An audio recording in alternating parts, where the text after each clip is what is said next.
Ano Lody, kan klang trip to in tu. Oh, klang trip to boya. Iha to mi kalapom don che mi.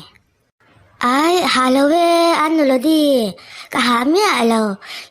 Alito mo, pamangai lo Ole, ifan fel chin vi ani kalle tong Ole, ano Lody.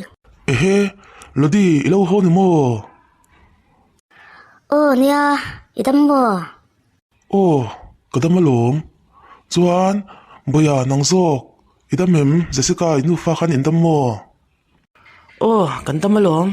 Kan kalle patange. Lok, kafapa hi.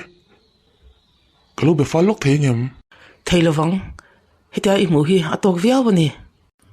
Nang mamo apa? Email chaper.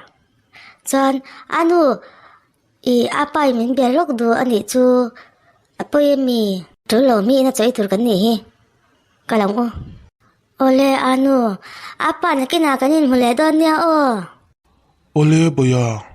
idu chon kan ina choi lo ive the niya Samuel innu ten yan tapo hanti do nila jesikai lo ombe bok nen engi mo borok thalo inu pakara khan atlen pal khalau bok sia ingtin ngen yang innu tel lawa ilo ai thelo ni mai ilo kal do ni phot chuan kan lo welcome le tuk chen ya Ole kalome, mase kal na tur dang kan nei lo ka kapakal patonge.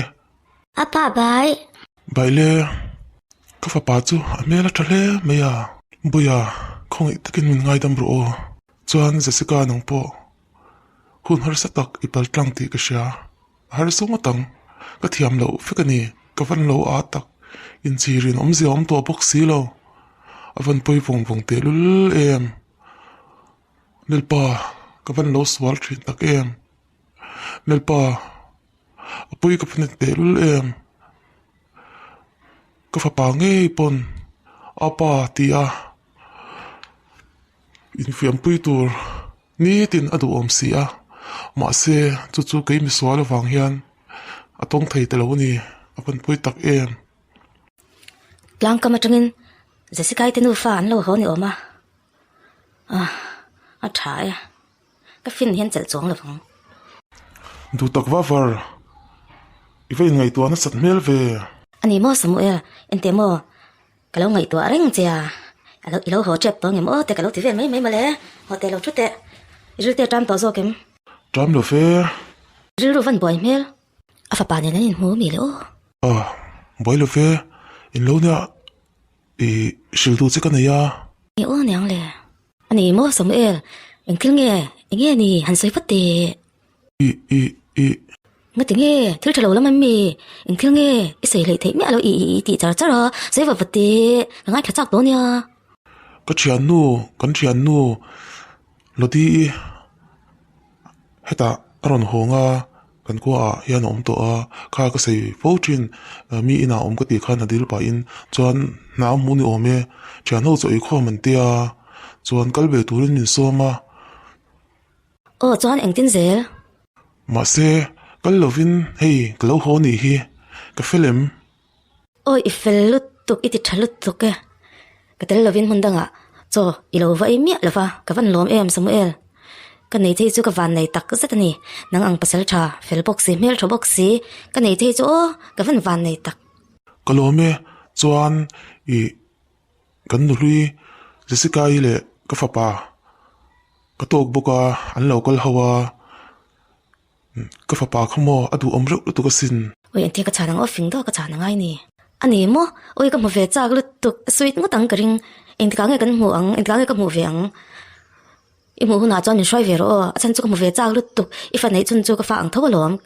kan panin fa kan nei lawa ifa pa chu kan fa ni mai chu tiang zonga ingai the chu kalom hle mai fa var nu pui thatak ni ifa chu ka fa ve tho lom shinglo ma ila ka fa pa anga ka ngai ngal mya thei chon cho ya te po som nge ila thei pe se chuanin kan ina ti han om pui thei te ila thatur ma se anu na phal om box si lawa te ro idil chin shimang mya na kina po ni a thako pang ma se anu chon arim ti kring che lawa chon va var ka van lom tak lan che ka ngak rualing ko phur tu ka ma se nang chuan Shathiam takin support em ema ka fa han lom tak em mi sha thia tak nu puya ka nei che hi ka van nei tak zat ani ngà nghe cái sát thiam lòng chế nụ bà cái gì hi cảm ơn em chế lòng đồ tắc sầm em o i ke pon chuan ka ru tram to tu na tak hian ka ru ron tram thut mai cho i to zo kila ê ole thì khăn lâu thu la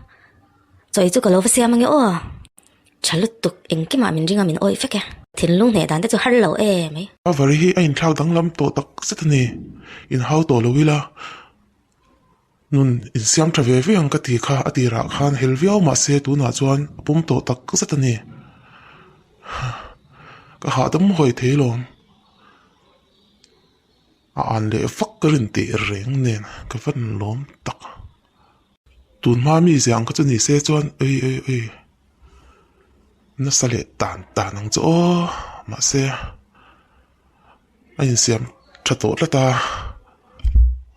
chei tu siam zo to ngem o ka ril tram lu tok chuna thil ka i tho tho sia van mak ve ti me ma ka ril tram le o alom le mai Lody na thar nei lom na ni pa foma le alo ho dam taka lo thleng lom na ni pa foma kan ina cho inon ei thei hi kalom tak satani Ni ka pa say angin. In tilom khop mai. in ti lom so ko lom kan tle kan por box si tik chia ka por lu tuk lat ke po Apo alutuk, apo felboxi, janin anu Lody felboxi, anu menduat boxi, jan tunga ka ama korporoso felboxi mel boxi, pazote titur zote ani so pazote ni boya ipazote chin sia to ro thengil to lo la Ole anu porha anti sweet lutuk. ite tang in a hian ingal ro phian do ne in ti ka nge nai ta nang la di Kasashilo nakina meline mo letarine mo meron shil karing an ko ange hian thok the se ka ti khop mai du thlan the ni se thatur ni ma se du thlan the ni box si lova eng po ni se khoi mun po ni se a traffic kalom kai po ka ngai dan che ni khoi mun a po om se ati kalom ke hi kan khwatanga mun danga han om le kwal vel hi kan lo pato nen ka pai fak lawa Lody ama chawa khana om tu ri ka ngai to de om le pa mingai tori to kani kha ke inkol thei to lom pui thleng kani to hi chuan ba ka kan ko te po hyang ka mun mai thei sin khoi muna berngem po zon chu ka shelo na ma se van nei thil tu kan ko hi ani thut mai thei sin eng po ni se kan tle kan por boka kan trin san eng zo kan nu fa hian a chan chu hei boi hi mut hun le mai don hei zandar ret lo rele der mai don ole ni alom ome chuan ifa pa fel box ya min tilim khop mai chika kan horwal don ya ka thangal don chen ya ka koi nga la thang ngai hei ne hei boi ani se po ka ngai to lova ta chu sang tu pai nya la leng thuro lam halom tlangwal tan te chuan